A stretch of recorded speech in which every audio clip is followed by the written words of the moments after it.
parle. Chaque jour, Charles et Carole vous présentent la leçon de l'école du sabbat.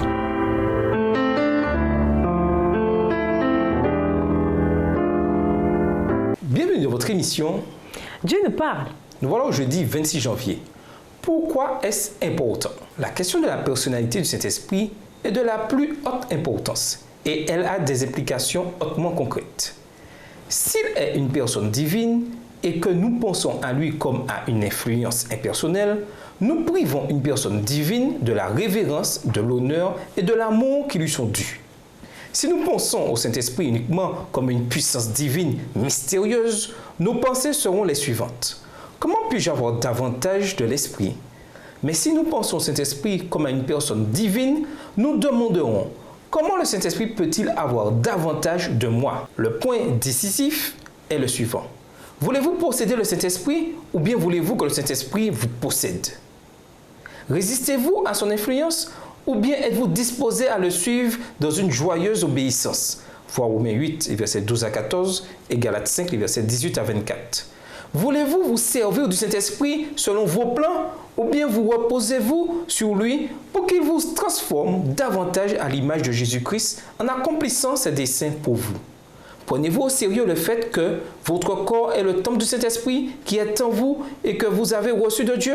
1 Corinthiens 6, verset 19. Et êtes-vous disposé à glorifier Dieu par la manière dont vous vivez? Lisons Romains 5, verset 5 et Éphésiens 2, les versets 18 et 19.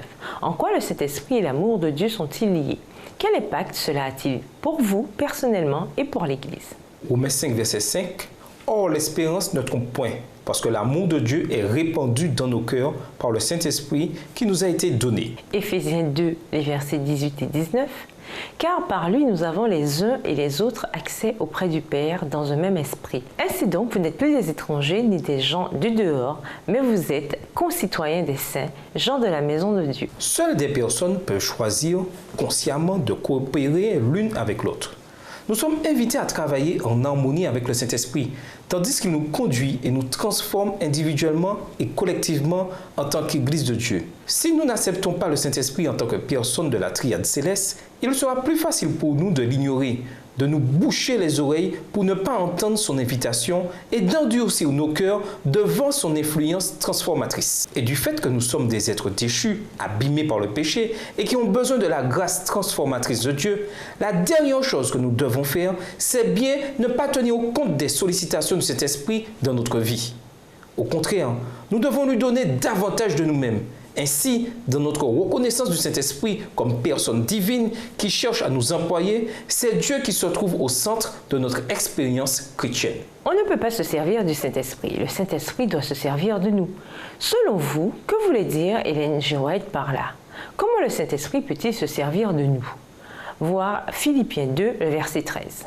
Philippiens 2, verset 13. Car c'est Dieu qui produit en vous le vouloir et le faire selon son bon plaisir.